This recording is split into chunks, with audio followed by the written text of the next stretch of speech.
Do you feel trapped by dental insurance? Too many restrictions, reducing your pay, and causing you to cry inside? Well, there are solutions to feeling less trapped by dental insurance. It starts with being able to explain to your patients in a caring, compassionate, and clear way how dental insurance really works. This is Paul, Dr. Nacho, and I have put together a 7-minute training video that you can watch totally for free that will help your dental practice, whether you are so fee-for-service, your patients pay a year ahead of time, or you're a network with 46 spoiled guac PPOs. Just text video to 215-543-6454.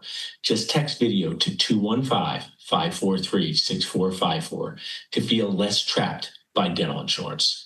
Welcome to Dental Nachos TV. I have an amazing friend and sponsor on with me today. We're going to talk about the fundamental case presentation, case acceptance tips with Energize, an amazing sponsor of our group. To learn more about them, you can text Energize to 215-543-6454. Before I turn over to you, Matt, share with our audience, in case they don't know you, kind of your 2-minute drill about who you are as a dentisting human, a dentisting helper. I've gotten to know you. I've loved it. So just give us a little background. I'm obviously the Chief Revenue Officer and co-founder of Energize Group. I'm also the co-host of Dental Unfiltered, the podcast. Got into dentistry 5 years ago. My background before that was the military. I spent my time in the airborne and special operations community. And I have just fallen in love with everything dental and dentistry over the last 5 years. My family is always like, man, dental? Really? And I would have never guessed 5 years ago that I would be speaking in dental, and I just fell in love instantly, and I enjoy every day of my life in the dental industry. I love that, Matt. And as I'm going to let you share your screen for a second, and you can get started there. You were one of our Super Dentist Boost Camp sponsors. We did a podcast on it. So for people watching it or watching the recording, you go to a lot of dental events, and you give me so many compliments, which has been great about Boost Camp. But why should these dentists take one of those limited spots and be at Boost Camp for those 3 days? What was so special about it to you, and why would you tell some dentists to just sign up, go have fun, go learn at the next Boost Camp? But what's really good about Boost Camp is how intimate it is. The other thing I'll say too is Paul forces you to get every single thing out of it you possibly can as an attendee. You cannot kind of avoid things and hang out in the hallways and stuff. Paul makes sure 100% you get your value for your ticket no matter what.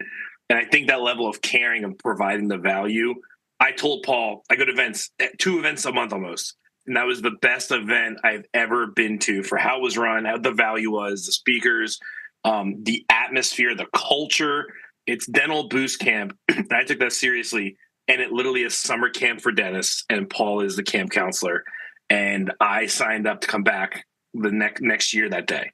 So I was really excited. I so appreciate that. We have a poll. Just so everyone knows, it's not unlimited spots. I see people voting. My team will reach out to you. They also can put the link in the comments. Well, this was an amazing part of Boost Camp. My friend Dr. Todd Fleischman, who was not easy to impress, Matt, was very impressed by all that you've done. So I'm going to turn it over to you, and I'll check back with you in about 40-ish minutes. We have so many people watching in here. I'm impressed. So some of you are watching the recording, and some are here with us live. So thanks, Matt, for educating us. No problem. Yeah, I fell in love with Todd. He's a great guy. So, guys, we're going to do fundamentals of case presentation and case acceptance today. I really believe in fundamentals. Fundamentals is where you go back to when chaos happens or unplanned events happen. So my former world in the military and being a paratrooper and the things I did, when bullets start flying and things start blowing up and things break, we go back to our fundamentals. In your world, when the compressor breaks and things aren't working and patients show up that are scheduled 2 days later, you guys fall back to your fundamentals and just do what you can do to complete the mission. So this is very much an effective fundamental course. And the place we're going to start is going to be fears and anxieties.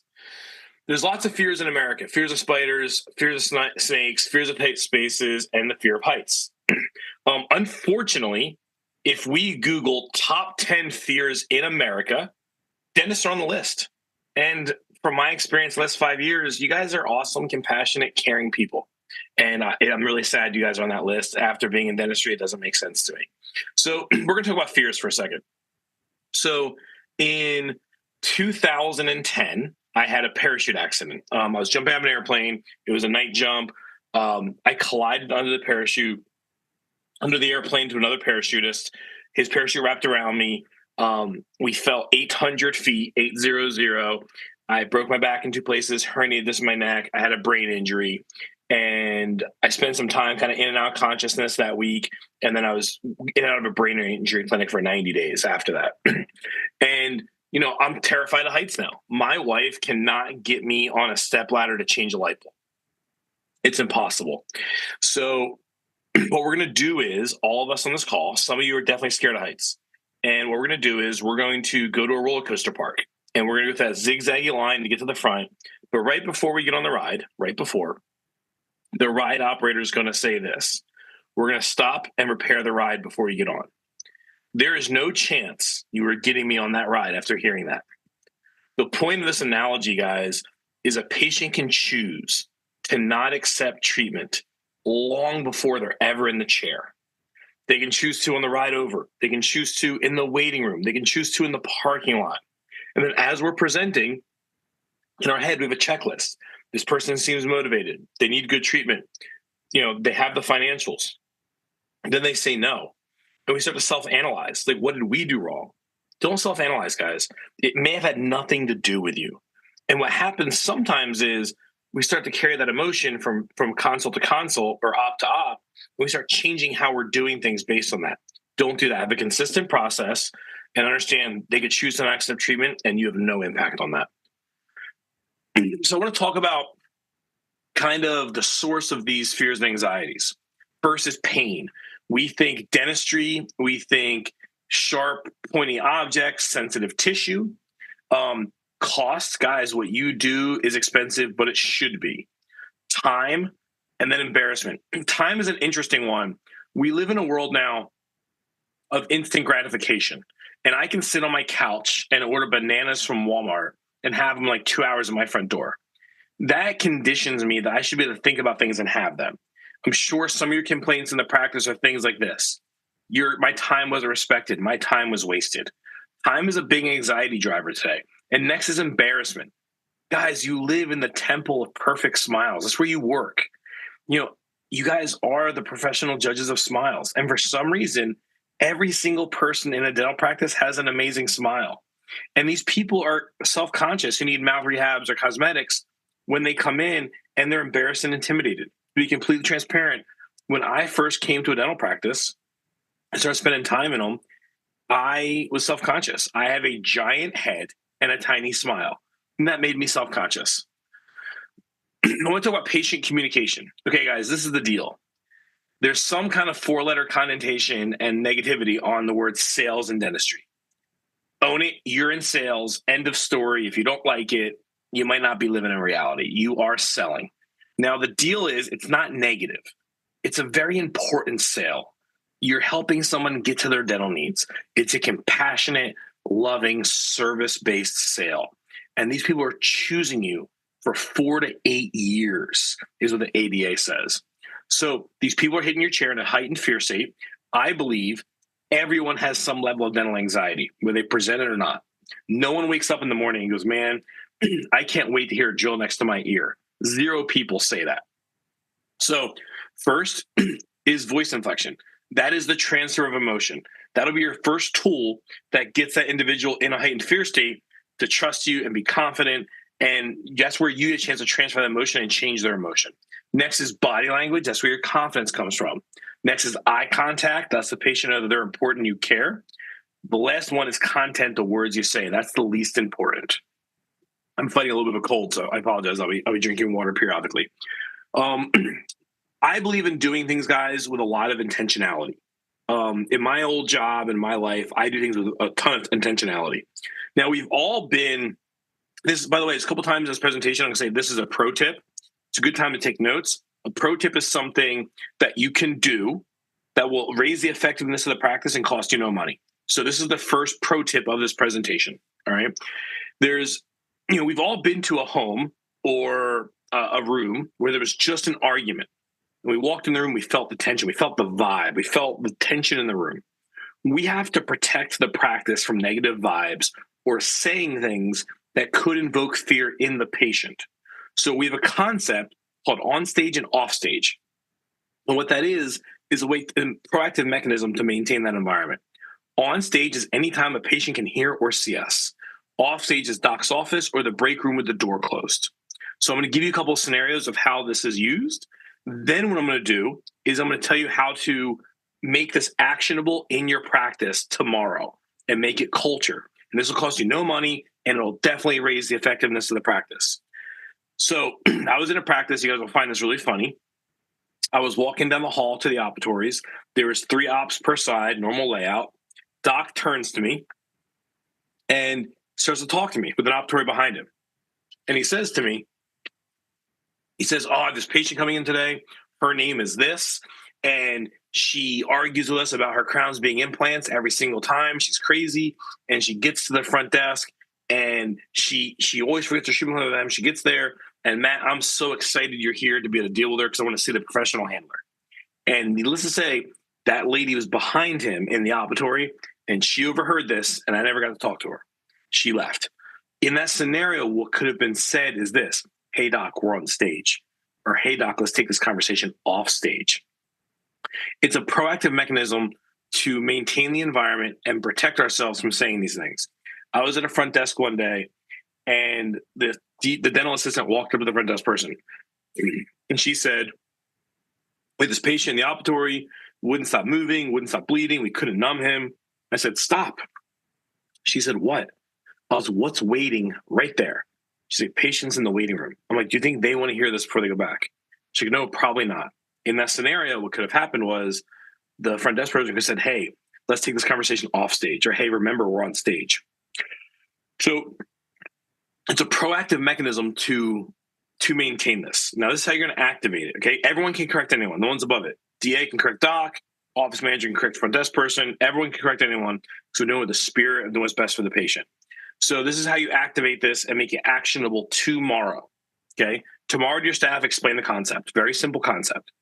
And then you, as leaders in the practice, you start saying on stage and off stage every day, and your team members are going to fall in line with that. Now, if you're doing morning huddle in the morning, which you should be, I believe that's the beginning of success in a practice. If you're not doing morning huddle, I believe you're making a grave mistake. At the end of morning huddle, say this: "Hey, everybody, remember your on stage and off stage attitudes today." If you do that, this will become culture in your practice immediately.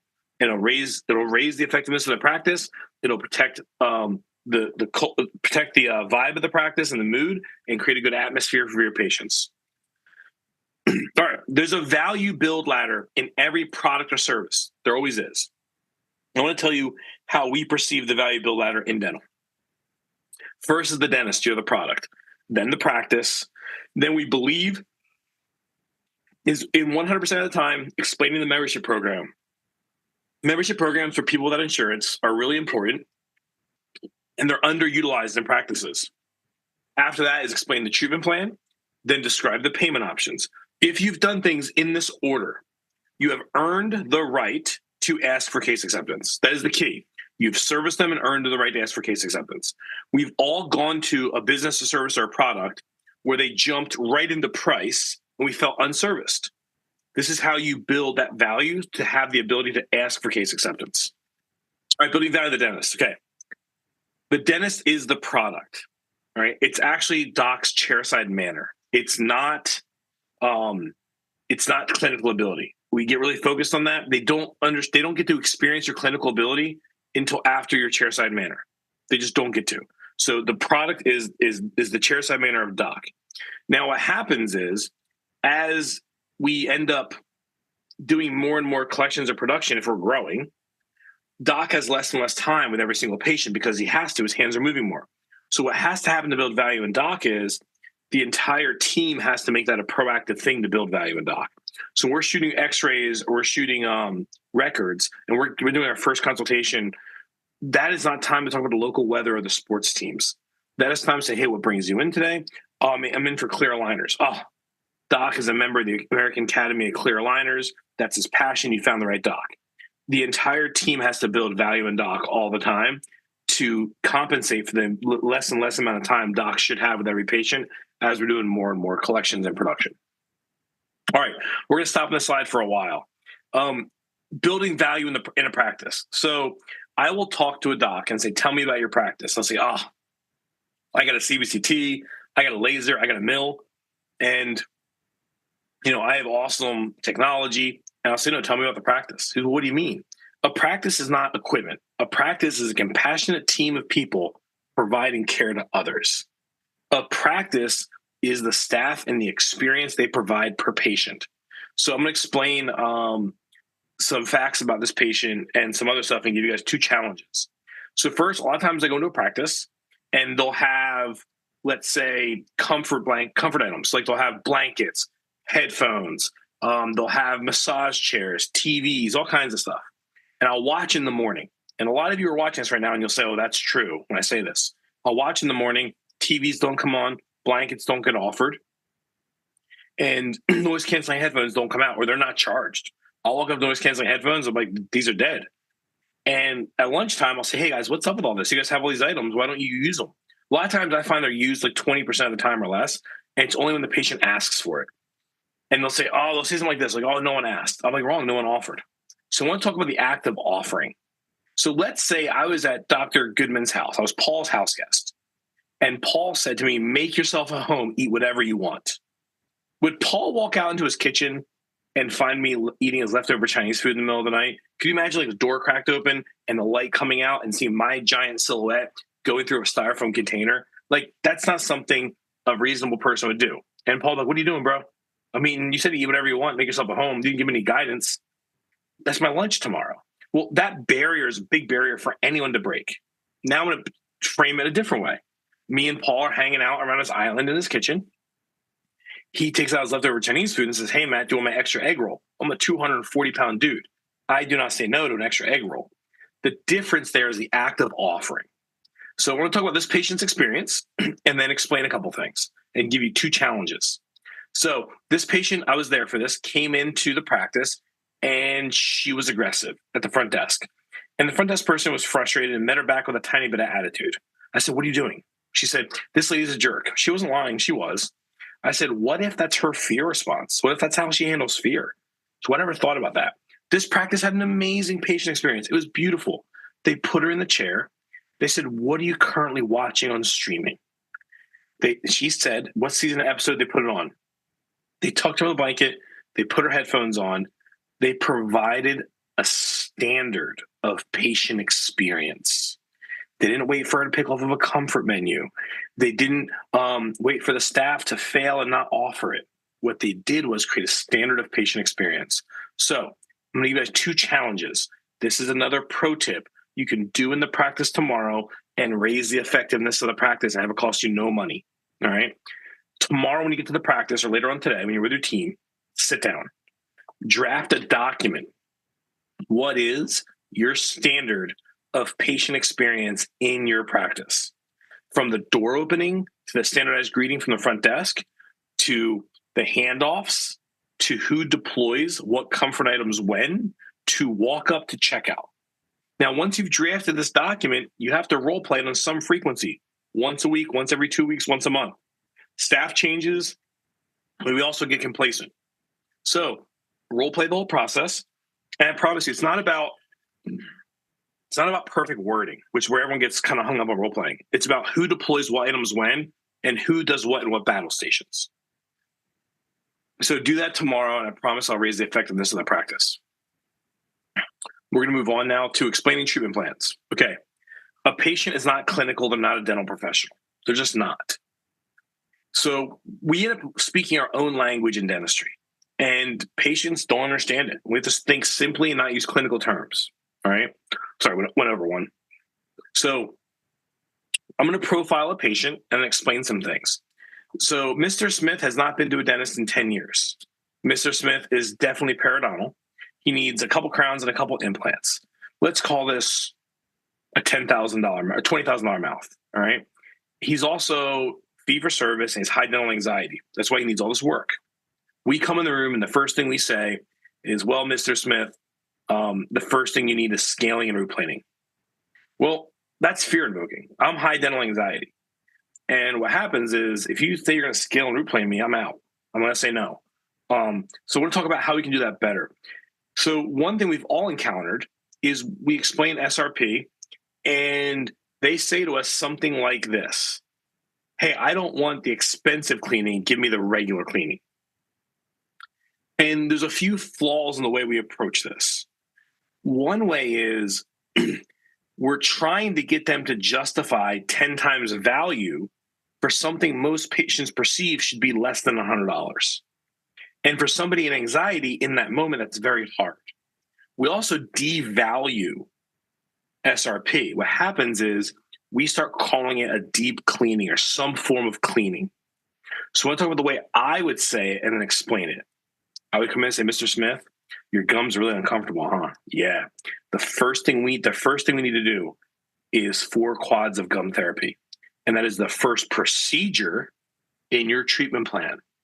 If you think about it, is SRP a procedure or is it a cleaning?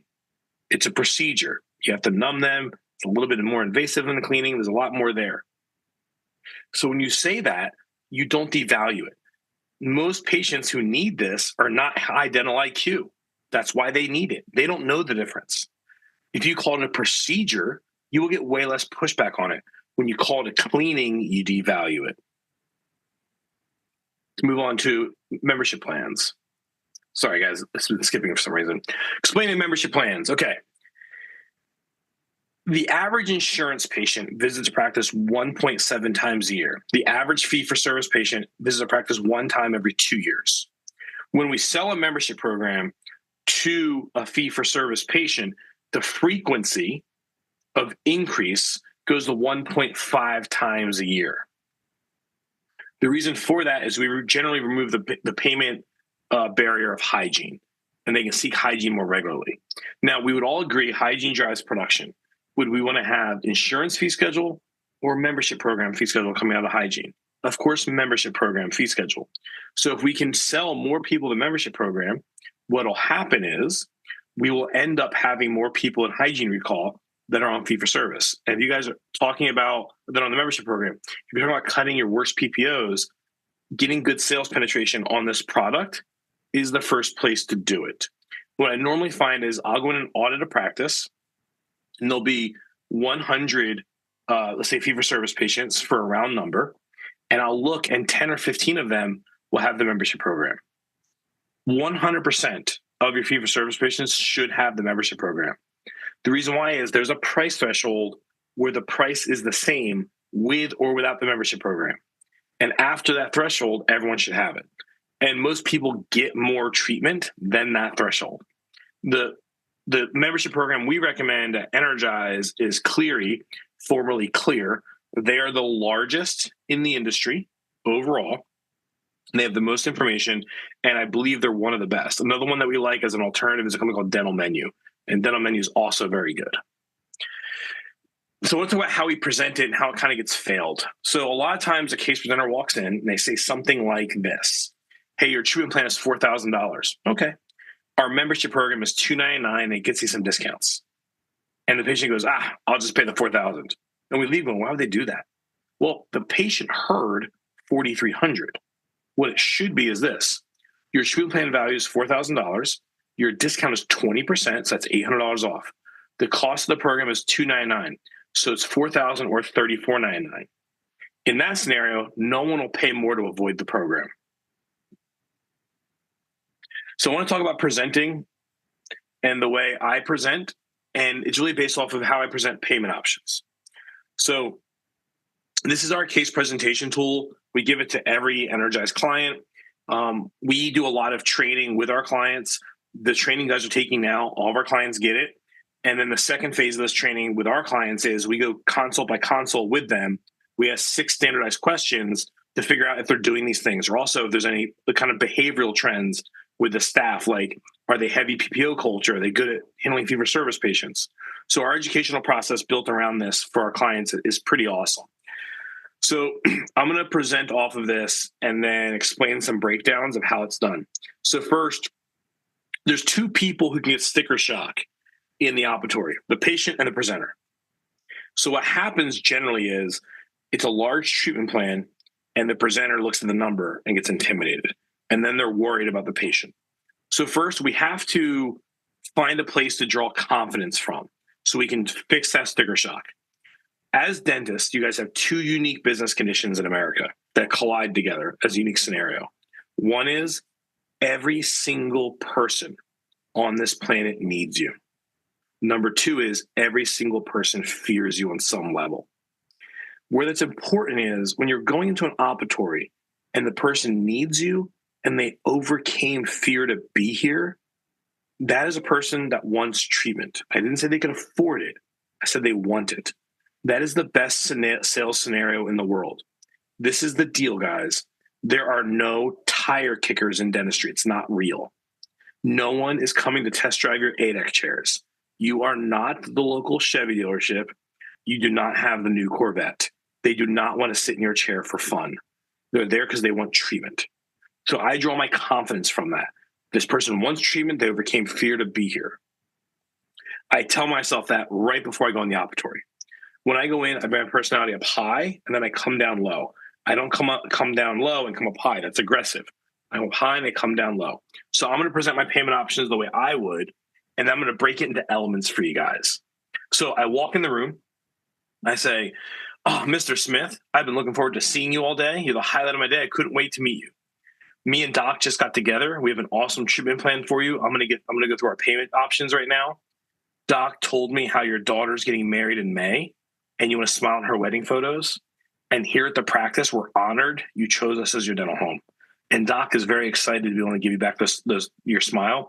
And we can't wait to see the wedding photos. Your total treatment plan value is $4,000.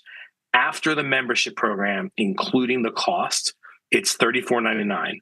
Or an example of monthly payment, we have not run your credit yet, is $141 a month. Which payment option is best for you? Then you stop. There's going to be awkward silence. The awkward silence is uncomfortable for you. What's happening on the other side of that is the patient is processing information so they can answer you. So I'm going to break this down to elements. First, at the top, I reference their emotional hot button. At some point in the consultation, they volunteer why they're seeking dentistry or why this is important to them. After that, we do what's called assuming treatment twice. Assume treatment once for the practice, second for Doc. Those are the two most important things. Then explain the payment options. UCR fee, $4,000, $34.99 after membership program, or this would be insurance out of pocket, and an example of monthly payment. I want to stop there. We would all agree that 90% of Americans are monthly payment buyers, 90%. And what I'm going to talk about is probably the most important pro tip of the entire presentation. This pro tip, if you embrace it, can move your collections $30,000 to $40,000 a month. So a lot of times, 90% of Americans we know are payment buyers. They buy based on monthly payment. A general regular practice that's not overly big will have 300 rough patients coming through the practice every month, new and existing. I'll ask a practice, how many credit applications do you do? 15, 10. So if it's a 90% preferred buying method, when we have 300 patients coming through the practice, how are we only doing 10? Well, it's how we're approaching it. I want to explain some numbers and facts about this. If 10 people apply for credit for round numbers, 70% declined. So that's 7. 3 are approved. That's 30%. Now, the average approval in the United States in dental is $3,000. So if 3 are approved on the average, that's $9,000. If we increase the quantity of credit applications to 40 to 50, that's going to be $30,000 to $40,000 depending. And that's a big increase. And this already exists in your practice. I believe the number one metric that is not tracked in a dental practice is quantity of credit applications per month. If we think about it, our very best patients, finance, there's no A&R issues. They get all the work done ahead of time, so we're ahead of the dental problem. They keep their schedule. And Doc is clinically fulfilled because he's doing the work he wants to do. Everyone wins when someone finances. It's the best thing for the patient, best thing for Doc, best thing for the practice for that to happen. So we need to grow the quantity of credit applications and get more people to apply. So we like the phrase, which payment option is best for you? I want to explain why. No one's going to say no to it. What they are going to say is this: I would finance, but I have bad credit. I would pay in full, but I'm waiting for a tax return. They're going to volunteer first, the preferred buying method, second, number one barrier to treatment. If we can learn both of those things right after we ask for treatment, we can cut down the length of the consult and be more efficient, because it can take 20 to 30 minutes to figure out those two items. So it's a really good way to have them brought forward. So we're going to move on now to rebuttals. All right. So there's 4 rebuttals, and there's a pre-rebuttal. I'll explain the pre-rebuttal first. We've all heard someone say something like this: I would whatever, but I'm on a fixed income. Okay. The fixed income thing kind of isn't real. So I want to explain that. Everyone's on a fixed income. Your entire staff is. 90% of the country is. No one can call their boss and say, hey, man, I want an extra $1,000 next week. It's not happening. So a lot of times I say, which payment option is best for you? And they say, oh, I'm on a fixed income. I like to lean in. You know what? So am I. Like, are you? I'm like, I'm asking Doc for a raise. It's not happening. I get it too. And they realize, okay, everyone's on a fixed income. We all are, right? And I don't feel bad for these people. Generally, they have a fat 401k, fat IRA, their house is paid off, and they're playing pickleball all day.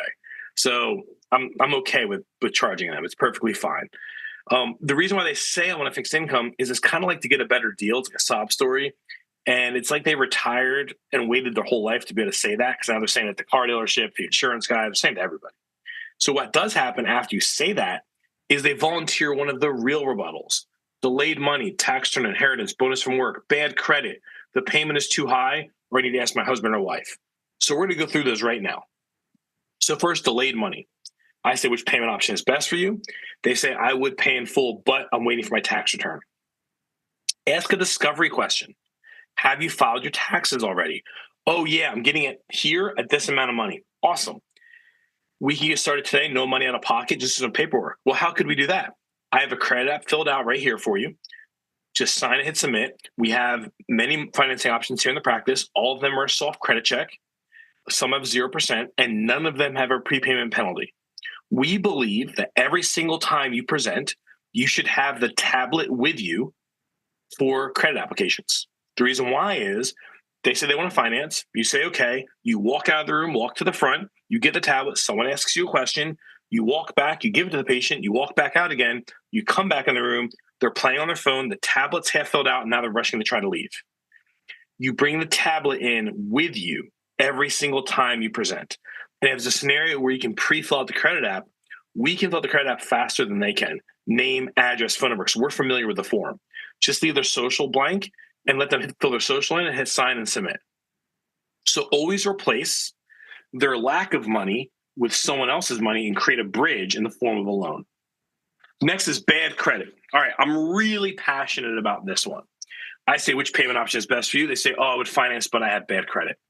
I had a lady in Texas, I'll never forget her, older African-American lady. She was so sweet. She was in her late 50s, maybe early 60s. And she said, oh, Mr. Matt, I would finance, but I have bad credit. Something was off. And I said, ma'am, what makes you believe you have bad credit?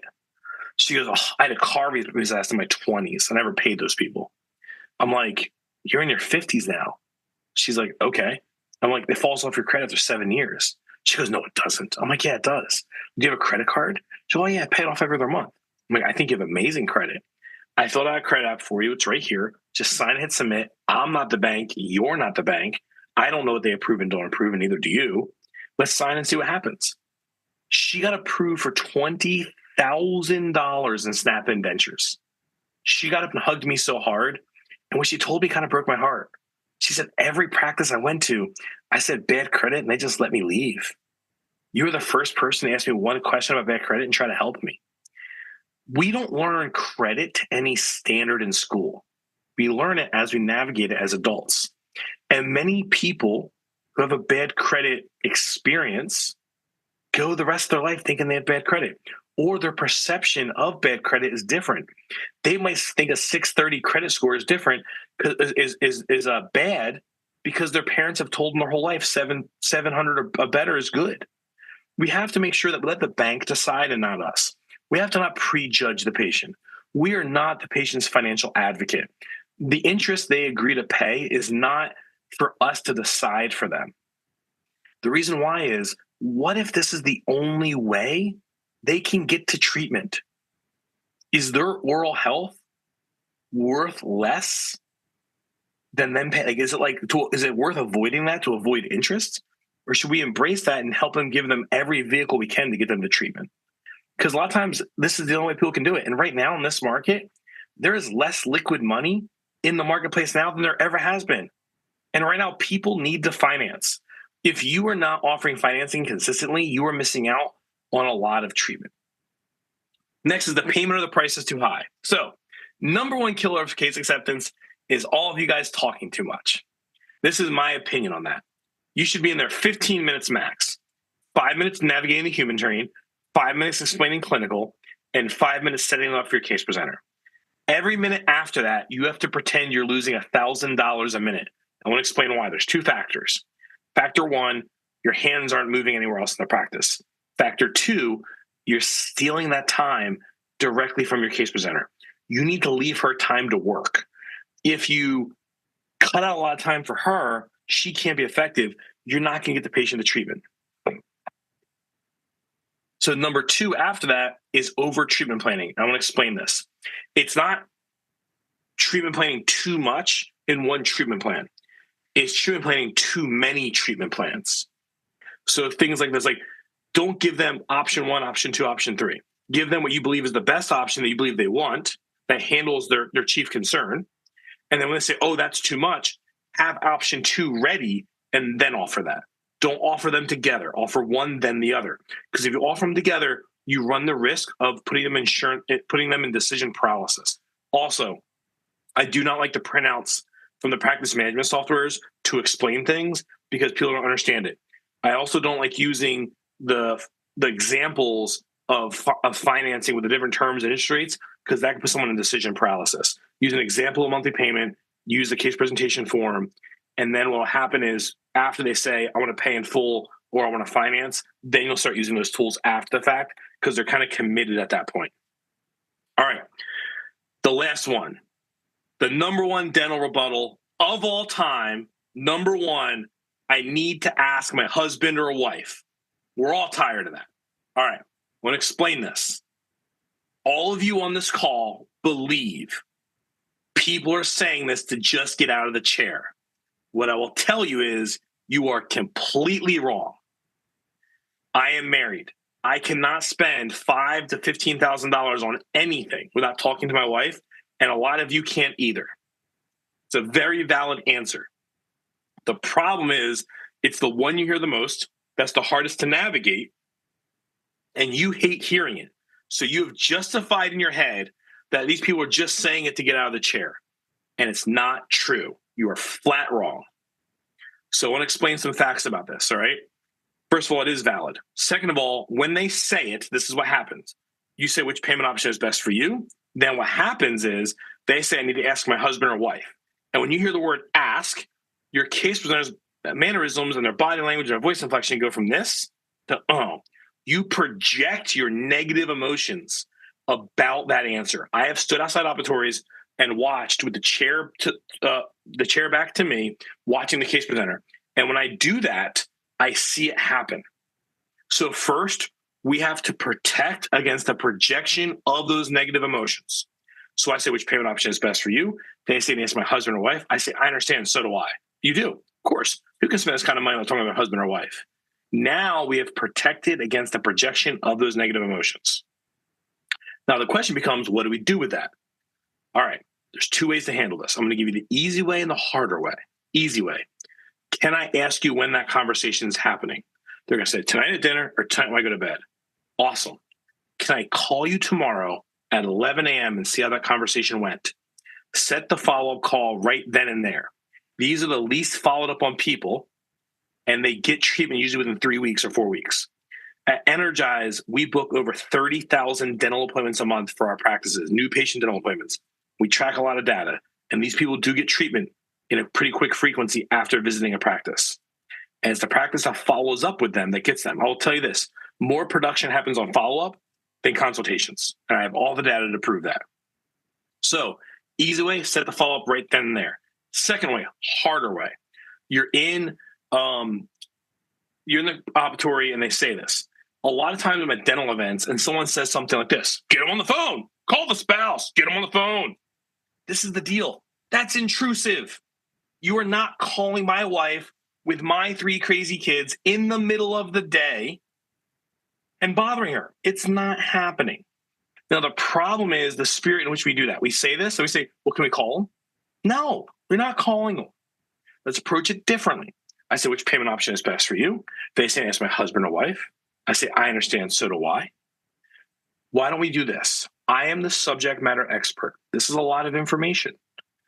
What if me and you call her and I can explain everything clearly so tonight you can have a better conversation together and nothing gets lost in translation so you can make a better decision?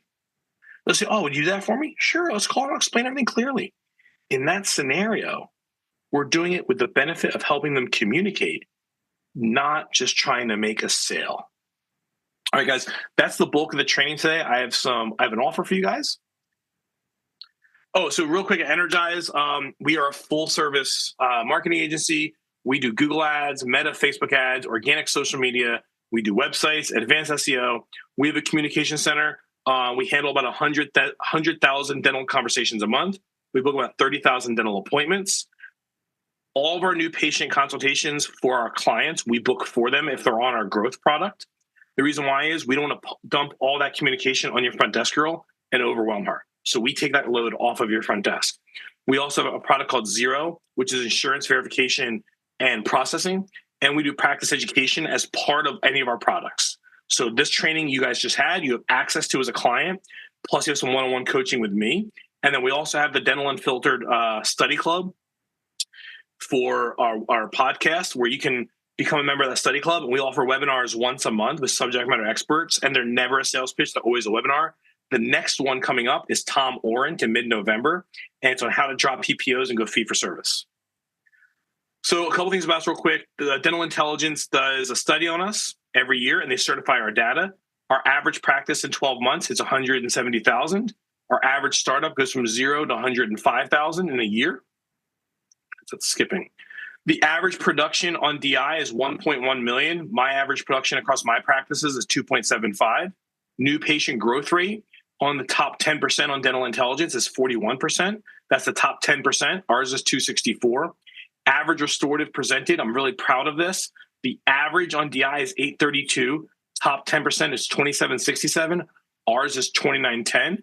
Average patient value is 644 across the 11,000. Our average patient value delivered is 2625. So these are our trusted partners. They're all the big players in the marketplace: Dental Intelligence, Mango, Archie, Cherry. Cherry's our favorite financing product. So I have 2 QR codes for you guys. I'm going to pause here for a second. First QR code: if you enjoyed this very actionable training today, you can scan this QR code first and join our virtual study club on WhatsApp. There's about 450 members in there now. It's completely free, the entire marketplace. We offer very good actionable training from really good professionals in the marketplace. We just did one with Kelly Schwartz. That was tips and tricks for hygiene recall. And if you would like to schedule a demo right now, we are offering, if you sign up for our paid social media, if you sign up for either Google Ads or paid social media, right now you can get a $4,800 value. We will give you a free website. So if you sign up for one of our products right now, you can get a free website for either paid social media or Google Ads or advanced SEO. And you can scan that right now and you can claim that offer.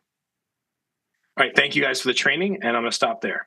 Amazing job, Matt. So you should just feel good about yourself, because my office manager and Boost Camp helper, Kate, was on and says she loved it. She wants the whole copy to share with our team. One of our team members, Andrew, said he wished he had this training when he was at the front desk. So really appreciate you helping us learn, laugh, and feel less alone in this dentisting world. Really masterful presentation. I just want people to know that they can connect with you by texting Energize to 215-543-6454. I need to find out what the copyright laws are, Matt, so I can get that song without you, or we couldn't do this without you. So we could not do dental nachos. Maybe someone needs to find out if I can play this at the end of webinars, because you've generously shared your knowledge. You support us financially. You help dentists learn, laugh, feel less alone, smile more, and cry less. Can't wait to see you at an event or boost camp. People are asking for this recording. If anyone has any last minute questions, I'm glad to ask them. I was just sharing some of the compliment. Matt's the best. People said they watched this multiple times. Thank you, Matt. Thank you, Matt. So be proud of yourself, like I say, Matt, for doing this. We'll get this recording to everyone, including you, and have an awesome rest of the day. All right. Thank you, guys. Thank you for having me. Have a great day.